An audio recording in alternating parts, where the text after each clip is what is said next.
Thank you so much for taking me out here. This is Rose, also known as the killer nurse. She's a pediatric nurse charged with 5 counts of first-degree murder, 12 counts of attempted murder, and 8 counts of causing grievous bodily harm. She's being interviewed awaiting her next trial. I really miss Jamba Juice. You know, they don't tell you, but the food in prison sucks. I miss these. Okay, Caribbean Passion, absolutely. Bar none, the best Jamba Juice flavor, I'm telling you. But, yeah, I don't know, I just miss real life, you know? Like, I'm not cut out for prison. I brush my hair with a fork. My outfit sucks, okay? Prison uniforms aren't cute. It's ridiculous. It's ridiculous that they can throw innocent people like me in a terrible place like that.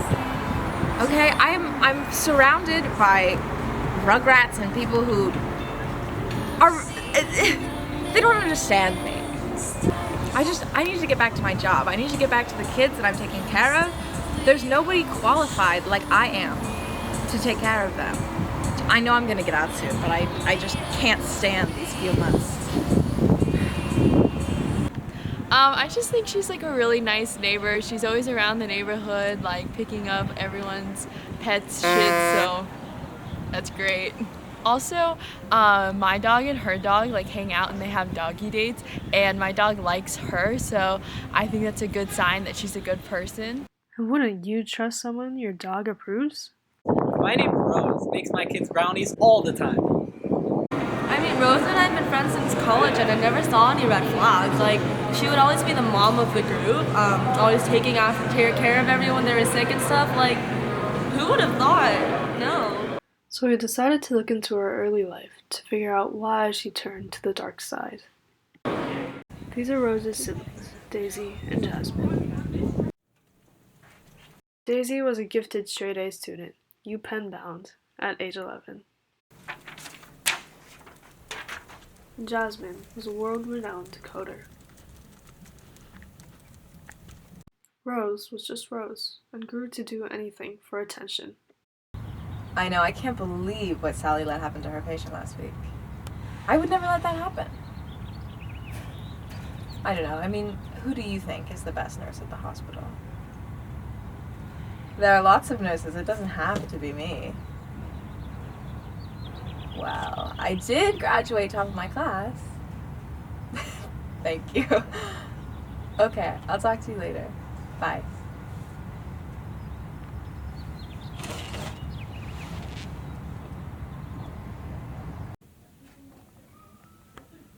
Rose studied hard to become a nurse because it meant that she could be someone's hero. And that was exactly the type of attention she seeked.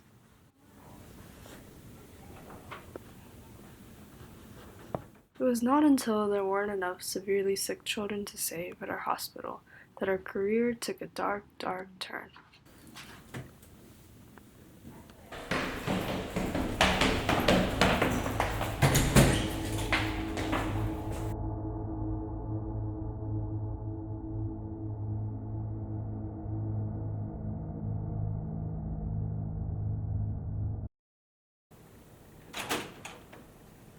Where's my co-star?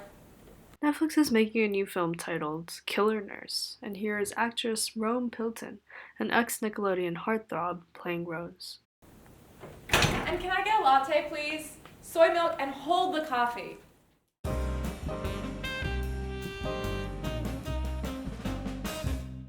Stop and stick around to analyze the film with me. Basically, if you hadn't caught on, I was doing 2 things with this film. First, I was trying to trick y'all to sympathize with the killer, and secondly, I was trying to expose how the media drives this effect. In the very first scene, the killer tells you her favorite drink and talks about prison life with disgust. She emphasizes that she is not one of the prisoners.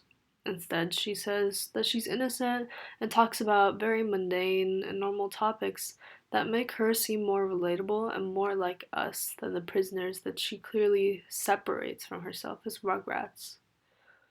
And that's the very first step to sympathizing with her. Following that presentation, you see a bunch of her neighbors and friends testifying for her character and telling you how good of a person she is.